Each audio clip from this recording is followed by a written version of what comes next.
The threat has grown. Since the threat has grown, we must do more to defend our territory.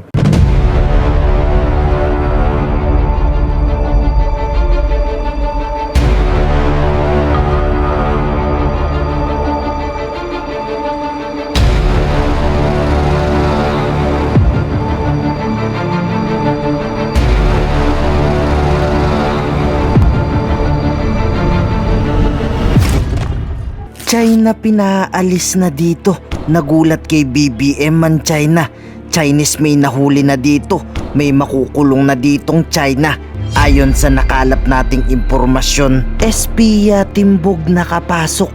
Nakapasok sa PCG itong mga Chinese national. Tapos 3 taon sila dito umabot. Umabot bago mahuling Chinese na nang i-spy. Ayon sa kamera, mahigit 36 na Chinese ang kumpirmadong pinapatapon na nila. Paano ba naman kasi miyembro pala sila dito ng PCG Auxiliary pero sa CCG pala sila nagbibigay. Kaya di nakakapagtakang alam nilang kilos sa West Philippine Sea. Inalis na rin dating mga Chinese na PCG general. A very important issue because this has come out already in the Senate inquiry about members of Coast Guard recruiting auxiliary members. And most of the members that were recruited as auxiliary Coast Guard were all Chinese. In fact, this issue was raised by Senator Tolentino last year. And Mr. Chair, I'd just like to be updated as to the status of that. No? Kasi I understand that most of those recruits who were Chinese have the ranks of Brigadier General, Commandant, and all those things. And parang na-overtaken yung Coast Guard. So, can we be clarified on that, Mr. Chair? Commandant, Yes, please sir. answer the query of the Honorable Barbers. Thank you, Mr. Chair. In response to the query of the Honorable Representative Barber, sir, we share the same view. And we went through a process in coordination with relevant intelligence and national security concerned agencies of government. And in fact, we have already delisted 36 of them. And they are all Chinese.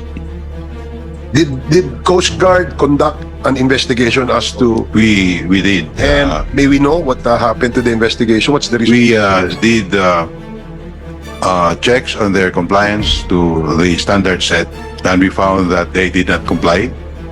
So we initiated their delisting. They are now, in fact, delisted. So if they are delisted, Mr. Chair, ang issue is that our foreigners, like the Chinese, no, for instance, specifically the Chinese, allowed to become members of the auxiliary? The coordination we have, Mr. Chair, is we will accept auxiliaries to the Coast Guard, provided they have secured national security clearance. Okay. So all these 36 have secured national security clearances? They don't have, and they don't have national security clearance. That's why we have delisted them. They are not in our roster anymore. How long have they been with the auxiliary before you delisted them? When I assumed office, immediately I did what I have to do, Your Honor. And when was this, Commander? I assumed last October, and so by December, we have already started the listing. So do you have any idea how long have they been a member of the auxiliary? Itong mga na-delist na ito? Meron ka bang... Around based on your records, two to your three- records would show. around 2 to 3 years, Your Honor. So- Some are even before.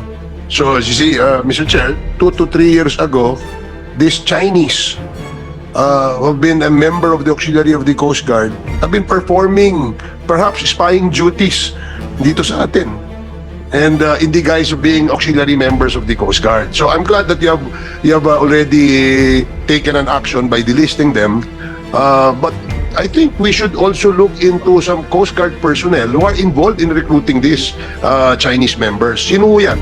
We are proceeding with this very carefully, Your Honor. Rest assured that I will do my part as the Commandant of the Coast Guard to make sure that the Coast Guard is a national security relevant agency. I'm glad you said that, Mr. Chair, because we all know that there is now a national security issue where Coast Guard and our armed forces are slowly and carefully looking into, no? Yes, yes.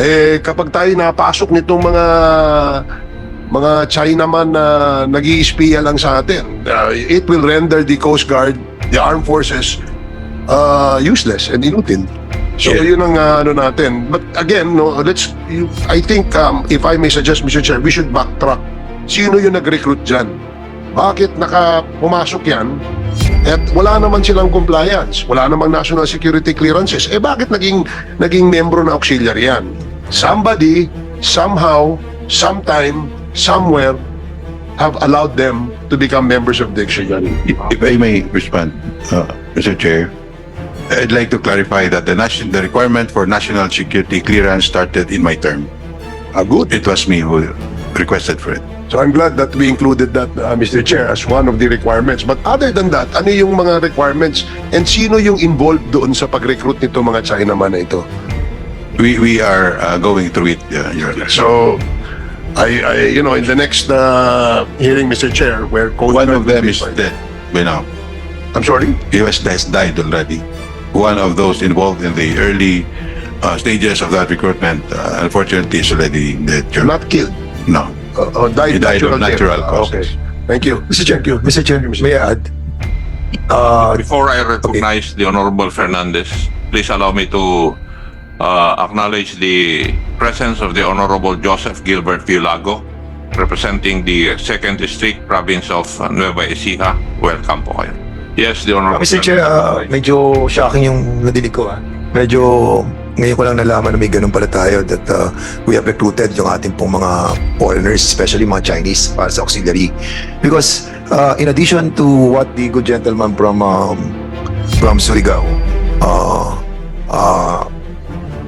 did this Chinese national secured any alien employment permit from the immigration?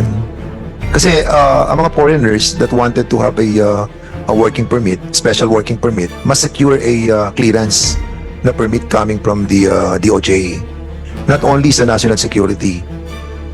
If they haven't gotten any alien employment permit, pinakamababa doon is 6 months and maximum of 1 year, then there is violation in the hiring of these Chinese personalities. It is not only the national security permit are required, unless that the national security is using these people for a national security issues. Mr. Chair. If I may respond, Mr. Chair.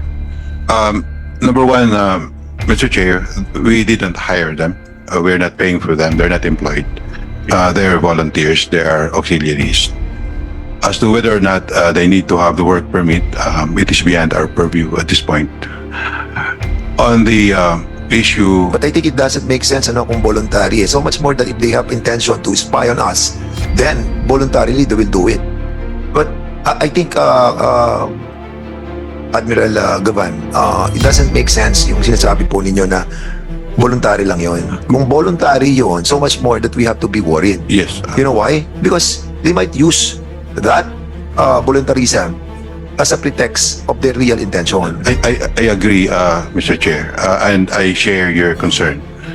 But tanong that's ko not po, the only Chair, violation. Ang tanong ko lang po, nag-secure po ba sila ng alien, what do you call this, alien employment permit from the DOJ? Kasi yun ang kailangan sa immigration eh. Even saying that they are voluntary in nature, Mr. but they Chair. are working as a volunteer in a government institution, that is in violation of our constitution, precisely on the issue of the issuance of permits. Mr. Chair, if I can respond. Due to the sensitivity of this matter, may I request for executive session so we can discuss this more thoroughly, Mr. Chair? Ngayon ikaw bilang Pilipino, ano ang masasabi mo at reaksyon sa balitang ito? Mag-iwan ka ng komento sa ibaba at atin pong babasahin isa-isa